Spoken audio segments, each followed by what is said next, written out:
I'm Dr. Stuart Moody, the Medical Director for Donate Life in South Australia, and I'd like to welcome you to the rose planting ceremony, supported and acknowledged as part of the Organ and Tissue Authority's reform programme. Firstly, some brief housekeeping.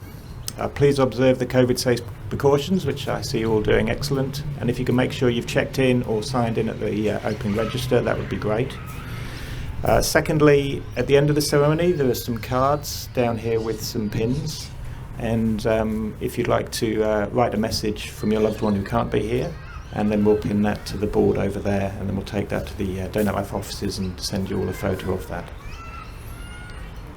Thank you all so much for attending. We're very fortunate to have the Minister of Health with us today, who will kindly give some opening remarks. Nat Cook, donor mum, and representing the Shadow Health Minister, and Orman Klemic, donor dad, representing the Organ and Tissue Authority Board as part of today's event. And it's all of you, the donor families and your loved ones, who represent the best of our community that makes this event so special. Giving the gift of life to unknown others at the most difficult of times always amazes me. It's being part of that what makes our job at Donate Life such a privilege to be part of. So I thank you all. So to start our ceremony, I'm shortly going to hand over to Robert Taylor for a Ghana Welcome to Country.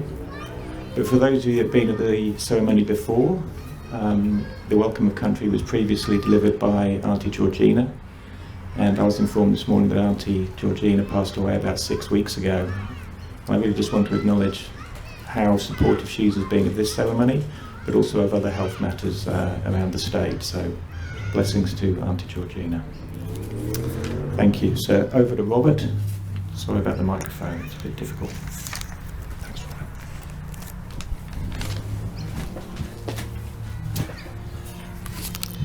Robert. Ladies and gentlemen, how are we today? Blessed with a beautiful day. Sorry, brother, what was your name again? Eric. Derek? Eric. Eric, what a beautiful voice Eric has. I can hear the passion in your voice, brother. You're doing a very good job there. So, as mentioned, my name's Robert Taylor.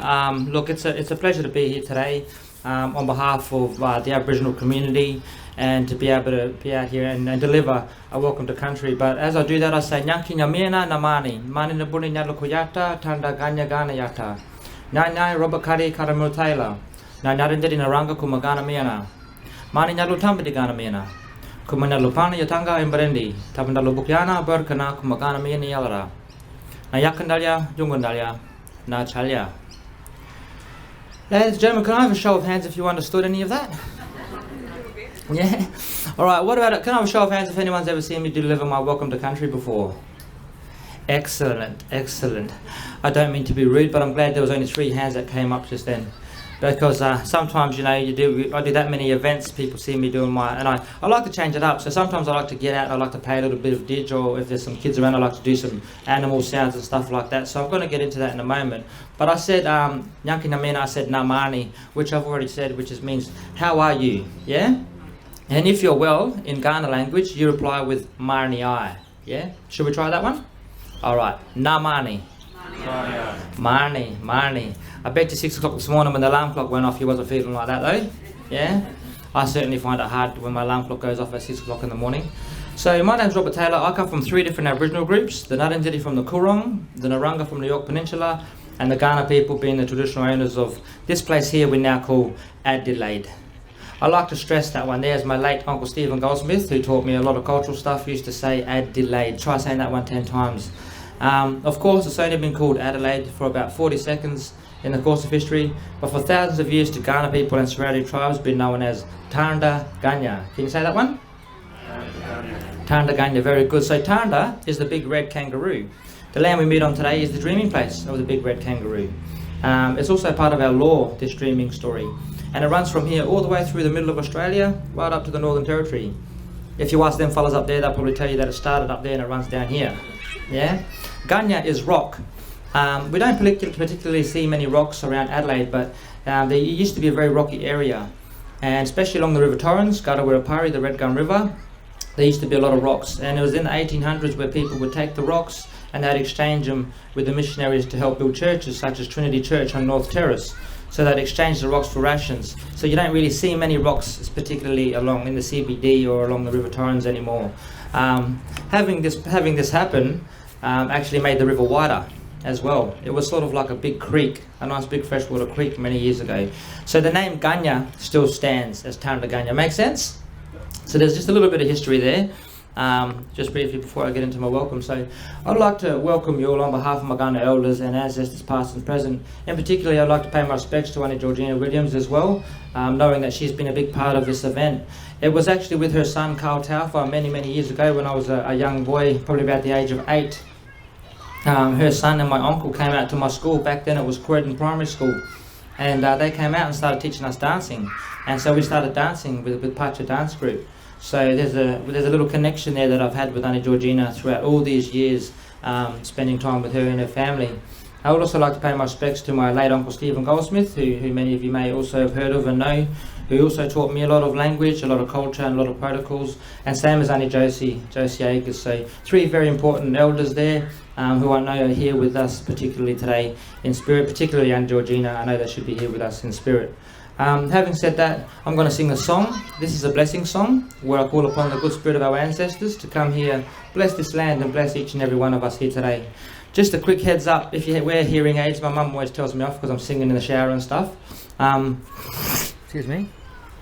If you wear hearing aids, you might want to turn them down a little bit. I do sing this song from my spirit, so it comes from deep in my heart, deep down in my spirit. So it's sort of like driving a 5.7 litre. You know, it's too hard to kick it out of second gear. You just really want to give it that bit extra. So this one here is Mani Tawala Bukiana, the good spirit for the ancestors.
What do you reckon, ladies and gentlemen? Guy Sebastian?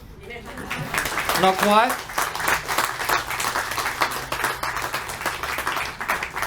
Gee, I wish my partner would feel so happy about it when I sing like that in the shower. Same as my mother. Alright, can you hear me alright, ladies and gentlemen? Yeah. Yeah, cool. So, I'd like to pay my respects to this instrument here, the humble didgeridoo. It doesn't traditionally come from down in this part of our country. It comes from, once again, the top of the Northern Territory in a place called Arnhem Land. And didgeridoo is only its nickname, like Adelaide. It's only been called a didgeridoo for a few seconds in the course of history. But for thousands of years been known as Yidaki. Can you say that one? Yidaki, very good. So it's traditionally owned by the Yolngu people. So I say Mangmak Yolngu, which is saying thank you in their language for sharing this instrument with us so I can be here today sharing the humble sounds with you. It did make it to this part of the country before Western settlement, but not traditionally from down here on Kaurna country. Just quickly, it's a man's only instrument. When I was a young fella going to school, there was a rumour going around that if a woman played the didgeridoo, she'd get pregnant. But that's no fun, is it? You know? So it's actually quite the opposite. When we used to travel around, our ceremonies would go for a long time. And when we play this instrument, we use a lot of, it's a woodwind instrument, one of the oldest woodwind instruments in the world, but we actually use our lower abdomen. We use a lot of pressure from our lower abdomen. And as I tell the young kids at the school, I say boys can't have babies, can they? And I explain it to them. And I explain about how women have the reproductive system.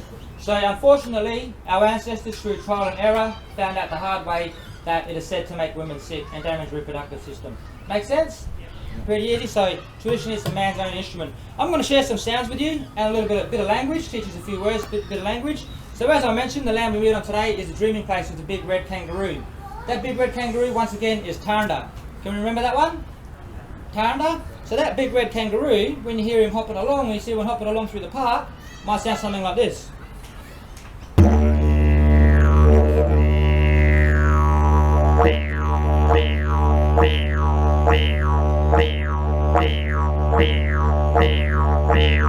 Did you hear him? Yeah. Alright, where you find a mummy kangaroo and a daddy kangaroo, quite often you'll find a Joey. baby Joey.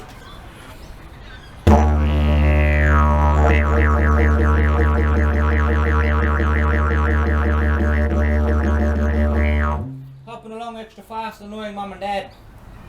Another animal that we have here in our country is that big flightless bird. The emu. That's right, we call the emu Cardi. Can you say that one? Cardi. Curry. Not curry. I didn't say curry. No, you didn't. I was waiting for you. I didn't say curry. Not curry, but although some curried curry can be very, very nice, yeah? So that male emu makes a bit of a grunting sound.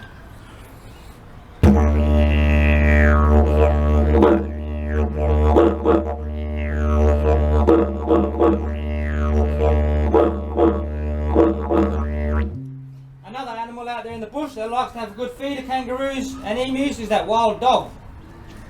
The dingo. We call the dingo Gardley. Gardley. I hope you're paying attention because you're going to have to sign a little piece of paper on the way out. A little test. So that Gardley, he howls like a wolf.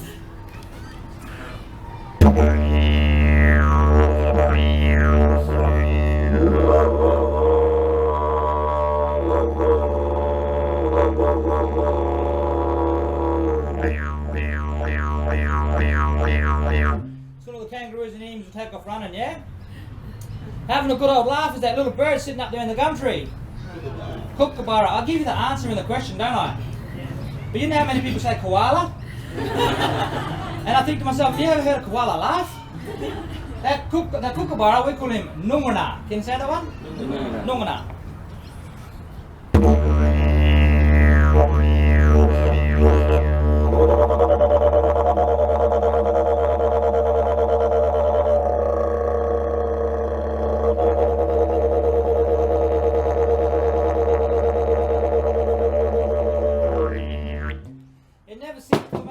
It never ceased to amaze me how such a little bird can have such big lungs, eh? I go camping quite a bit, ladies and gentlemen. I was camping actually a few months ago when the weather warmed up with my family, just on the other side of Walker Flat. And there was a little kookaburra that wakes us up about 6:30 in the morning. I like to wake up to the sound of my bell going off on my fishing rod, not the little kookaburra. So I said to my daughters, I checked the car, forgot my boomerang. I said, girls, next time we come up here, make sure Dad brings his boomerang. We call the boomerang Wadna. Can you say that one? Wadna. So next time I go up there in the Christmas holidays, I'm going to take my Wadna with me, and I'm going to sneak out of my tent, and I'm going to chuck my boomerang at that kookaburra.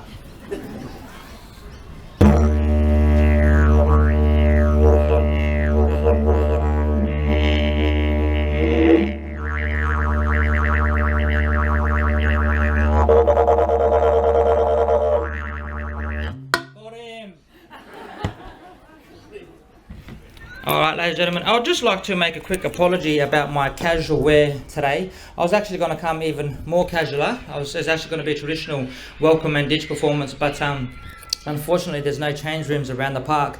And also, I ended up at the other event over there, the cycling event, so I nearly went cycling with the Lord Mayor and the women.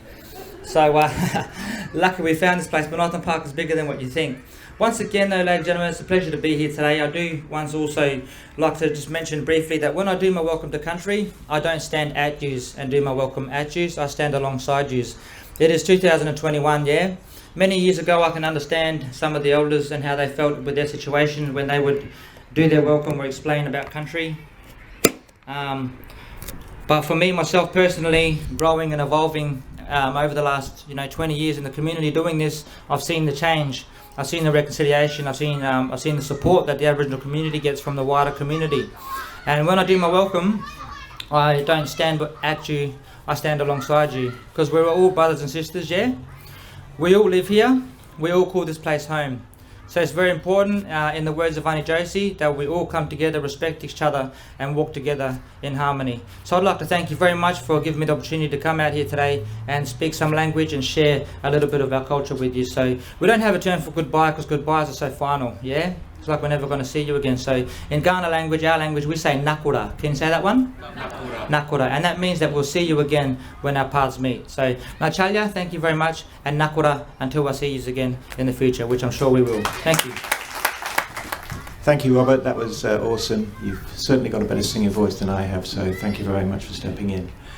Now I'd like to introduce Minister Wade, who's kindly going to give us some opening remarks. Thank you, Minister.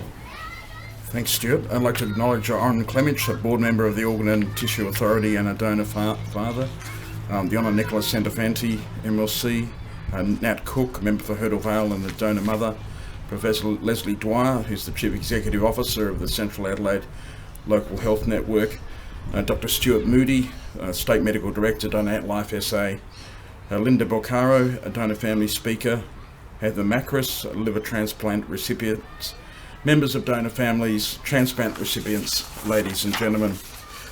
I'd like to thank Robert for his welcome to country, and I too would like to acknowledge that we meet today on the traditional lands of the Kaurna people, and I pay my respects to their elders past, present and future. We're here today to remember those whose generosity has saved lives and transformed lives. We are here to express our deep thanks to donor families for honouring the wishes of their loved ones that they have lost, and to recognise their compassion and understanding has dramatically improved and in some cases saved the lives of their fellow Australians. This year's service is being filmed for those who are unable to attend in person.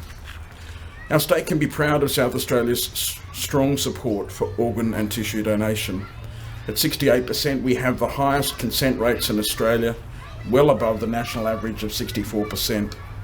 In the last year, the generosity of 46 South Australians saved the lives of around 150 people on the organ recipient wait list, giving them the ultimate gift of life. In Australia, before the donation takes place, the family is asked to confirm that their loved one wanted to be an organ donor. Somehow, families who are often dealing with very sudden and tragic situations find the strength to say yes at the most difficult of times. We are extremely grateful to all donor families for honouring the decision of someone they have lost. Today is also a time for acknowledging the talent, dedication and commitment of our donation, nursing and medical specialists and transplantation teams. Without them, the life-changing benefit of organ and tissue donation would not be possible.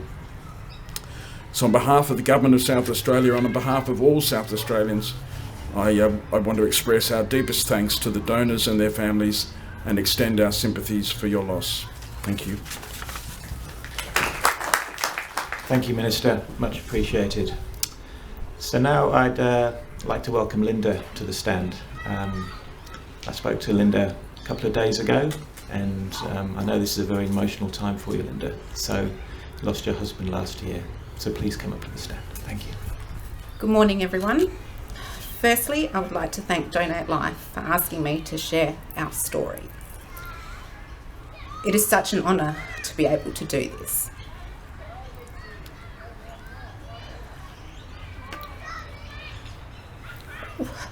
We got married 14 years ago and had been together for 5 years prior to that. We had so many dreams for our future together: travel, house, wedding, own a business, and most importantly, family. Fortunately, they all came true for us. We have 2 beautiful children. My daughter has her father's sense of humour and quirks, and my son looks exactly like him and wants to be just like his dad. We all shared a special bond, each one unique. Family was so important to my husband. Everything he did would be for us. He always put our family first and worked so hard to provide for us, doing what he loved best. He was incredibly talented. Yet he would never boast about his talents, and he was always very grateful and humble. You could say he was one of a kind. So kind, loving, loyal and selfless, which leads us to him being an organ donor. He passed away a little over a year ago now, and a month prior to this, his driver's license was up for renewal. He went to renew it. Sorry, excuse me.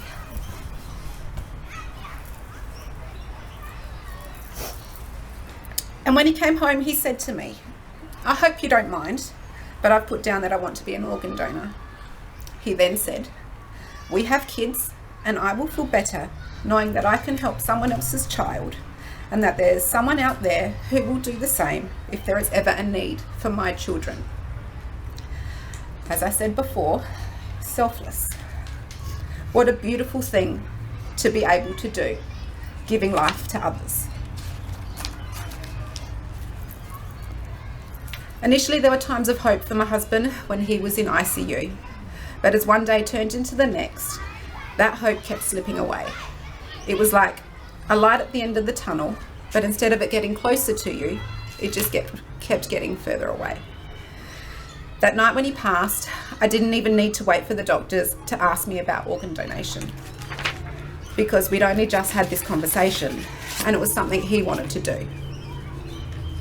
We were then introduced to our Donate Life nursing representative, Kerry. She was absolutely amazing. She was so supportive, kind, caring towards our heartbreaking situation. In fact, I believe it was her time to head home because her working day had ended, but she stayed. She went above and beyond for us. What a special person she is, putting the needs of a grieving family before her own. We discussed the next steps, what organs did he want donated, tests to see which organs were still viable, and most importantly, finding recipients. I knew it was going to be hard to tell my young children, but after having a talk with Kerry, I soon found out that she had a background in paediatrics. So I asked her to be there with me when I had to break the news to them. I needed support from someone who not only understood what we were going through, because she worked for Donate Life, but who could help explain things to my children if I needed, because I was a mess. I was trying to be strong, but I was heartbroken. Kerry was so calm and helped me put things into perspective for them. She helped to make sure that they were okay. I didn't know how I was going to tell my children about my husband being an organ donor. He had just passed away, and getting them to understand that, let alone understanding the concept of organ donation, would have been just too much to process. So Kerry suggested an amazing idea that I could use when I was ready to tell them. Ed the Ted. It's a storybook simply explaining to children the concept of organ donation, along with an actual Ed the Ted teddy, one for each of them. We had our moments, questions of why, but it was really a great help. They could read it for themselves, and they were so happy to take it to school and show it to their fellow classmates and let them know of the amazing gift that their dad had given. Informing family was another difficult moment when I called them into hospital. Everyone was so hopeful that he would be fine and that he would wake up soon. But everyone's prayers were shattered. We'd lost our son, husband, father, brother, uncle, cousin, and friend. I wanted to give him a great send-off. He deserved an amazing farewell. So I asked Kerry if it was at all possible for a guard of honour to be organised for him as we walked him to surgery. She said she would see what she could do. At this point, we met Jo from Day Night Life. She was also amazing. She was there anytime we needed, helping to answer questions, giving us information, and being so supportive from before to after surgery. The time then came for him to go to surgery. We were thrown a curveball right as he was meant to undergo surgery. One of the recipients was not 100% match. I didn't know what to do. This was his wish, and I still wanted to be able to honour it. So I asked for another option. Could we find another recipient? Kerry and Jo came back to me with a solution that would help more than one person, and I knew that this was the right thing to do. As it was time to head to theatre, we were surrounded by so many ICU and surgical staff. We played his favourite Elvis song as we walked him to theatre. The ICU corridors were lined with their staff. I was so grateful. But little did I know that the corridor just outside of ICU was not only lined with our immediate family, but lots and lots of other hospital staff. I was blown away.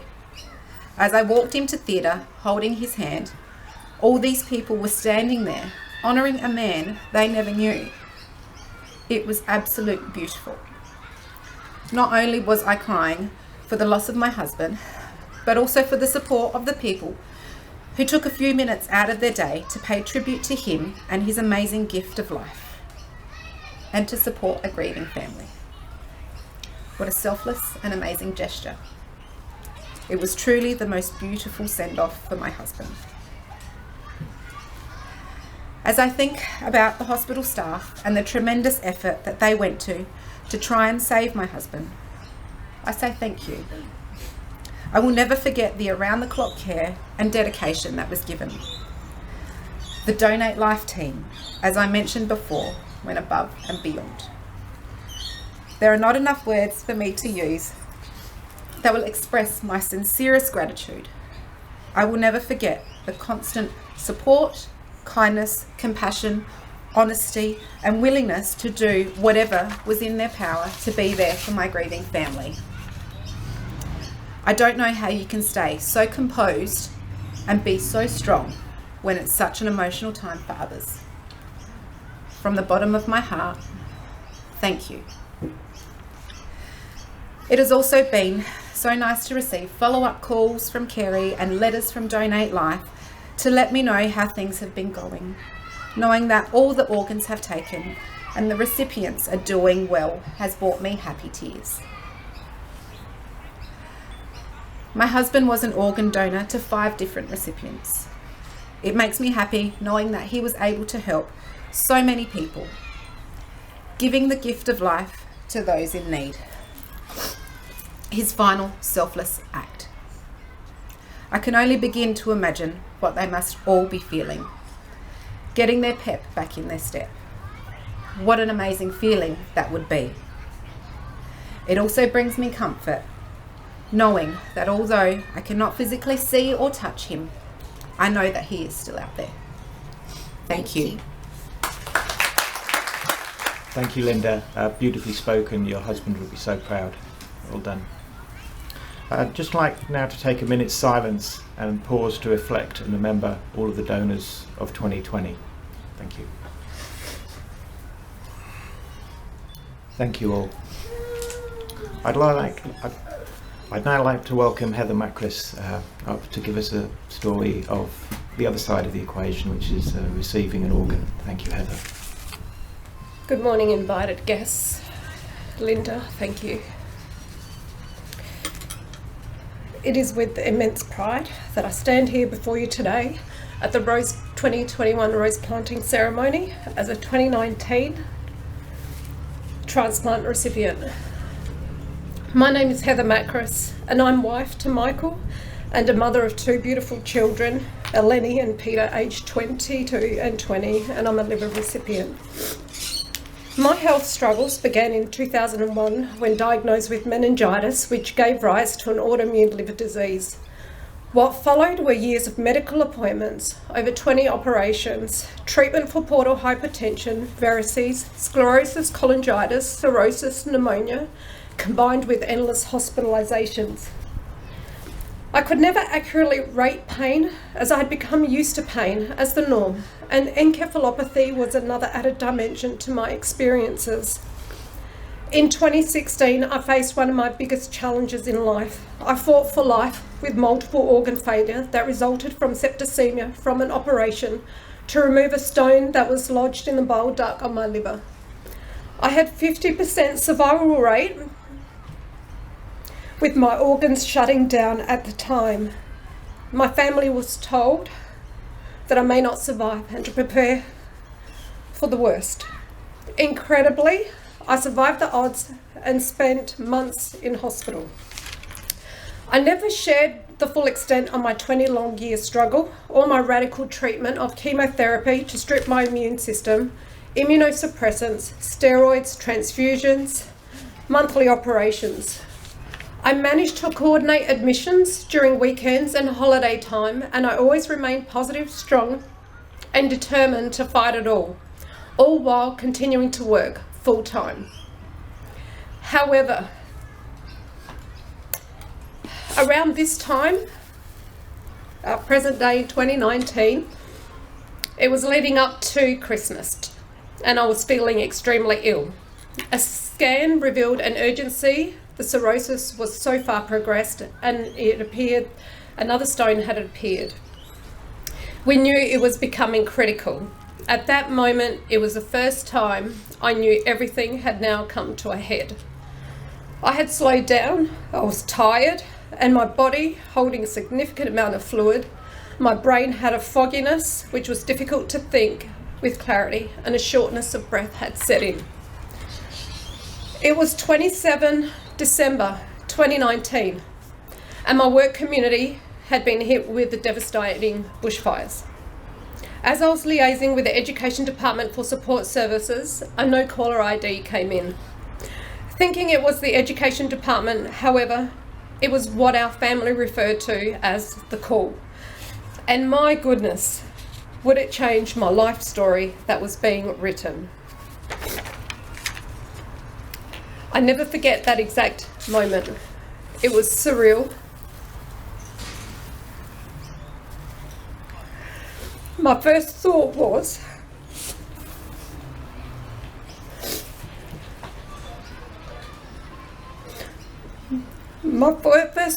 as a mum, I need to clean the house and get a load of washing on, as excitement and tears came rushing.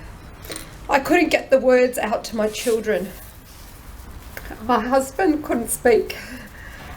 Those words, "We have a match and you need to come in," will forever be with me, and I will never forget them. We first thought we heard wrong. All the times my husband would hear out for the helicopter fly over our house, thinking, was this a flight where I would receive a call to save my life? However, when we least expected it, the call came in. Okay, sorry. It still seemed like a dream, like I was going to get to the hospital and I'd be turned away, that we heard wrong. I was so excited, a feeling I had never experienced before. I had not thought about the what ifs at that stage. I was still elated to receive the phone call. My dad was so excited that he was knocking on his neighbours' doors saying my daughter has won the Cross Lotto. When they asked how much she's won, he said it's priceless. Whilst in hospital and going through all the testing procedures, all I could think of was my donor family. And the heartache they would be going through. The night prior to the scheduled operation, I did not sleep a wink. The irony was I wasn't even tired. I started to document and capture my thoughts and feelings to share my gratitude with my donor family one day. The morning of the operation, I felt a sense of calmness come over me when being prepared for theatre. I had no regrets in my life, and I had come to the realisation that it was the last time I may see all my loved ones, but if it all goes to plan, this could be the start of something amazing. It was when I was being transported in with my husband and children to theatre that I faced the hardest moment in my life.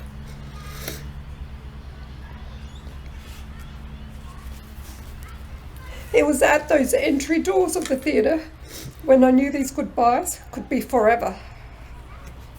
I may not see my daughter and son turn 21 or see them get married and share all the significant milestones. I still cry at that point when sharing my story as the children's faces, when the sliding doors were closing to the theatre, will forever be imprinted in my mind. As my family was entering a stage of hope and gratitude, I thought the donor family would be leaving with sorrow, sadness and emptiness in their heart, leaving their loved ones behind. I did have a remarkable recovery.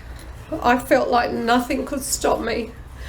Headstrong as I am, I was back to work 2.5 weeks later, running my leadership meetings from home. I looked so different and I felt so different physically, and I was roaring to get back into it. This year, to honour my organ donor and other donor families and raise awareness for the Great Race to Register, I worked with SA Health to coordinate and launch during Donate Life Week the first walk to be an annual event in South Australia's calendar. Although the event had to be cancelled due to COVID, I have already commenced planning for future years. It is because of my donor I have survived to see my daughter's 21st and her upcoming university graduation and my son's upcoming 21st, that I was a finalist for the Public Education Awards, and I have been successful in an Education Director position for the Department of Education. Every milestone and achievement made is because of my donor. Together we will achieve great heights, and I want it more to honour them. I have many more things and many more accomplishments that I would like to achieve in my life. And more importantly, it's about pursuing my purpose in life to make a difference to the lives of our young people. Organ donation has helped me to live my life to its fullest again, enjoy the things I couldn't enjoy for a while, and have moments I never thought would be possible for me. My experience has led me to realise how important organ donation is. Organ and tissue donation can save and transform the lives of others, a gift that is immeasurable. I share my story today with you all, to say thank you. Thank you for choosing organ donation. Thank you for making a decision that would change others' lives whilst going through the loss of a loved one. And thank you for being here today to continue to celebrate everything that organ donation means. It has saved my life and many others. Donors are where it all starts, and one generous decision can change the lives of others forever. To my donor family, on behalf of our family, I live life, and every decision I make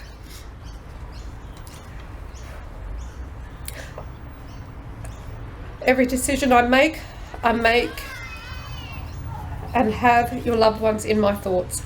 I not only do this for me, but also for you. Be proud of us. Together we will strive towards our dreams with fierce determination, no matter how impossible they may seem. We are so powerful that we can make the impossible possible.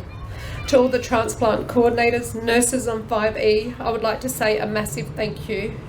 To my liver specialist and other specialist doctors, Libby, Nicole and Kylie, you are superstars that always go unthanked. To the surgeons, you save our lives and then you move on in silence. I want you to know that I could not thank you enough. And most importantly, thank you to my family. You've allowed me to live the life I want to, and now celebrate my donor every year. And I have an additional birthday that we celebrate, and I'm coming up to 2 years. You are an amazing group of people that I have with me, and my donor, always in our thoughts and lives. Thank you. Thank you, Heather, for that very powerful and moving speech and all the work that you've done over the last year to support organ and tissue donation, and I know you'll do in the future. So thank you, Heather. Now I'd like to invite Minister Wade and Linda to plant the rose. I'll grab that in a second. It's a rose called Courage, which is an apt name. Your husband will be very proud of you and your family.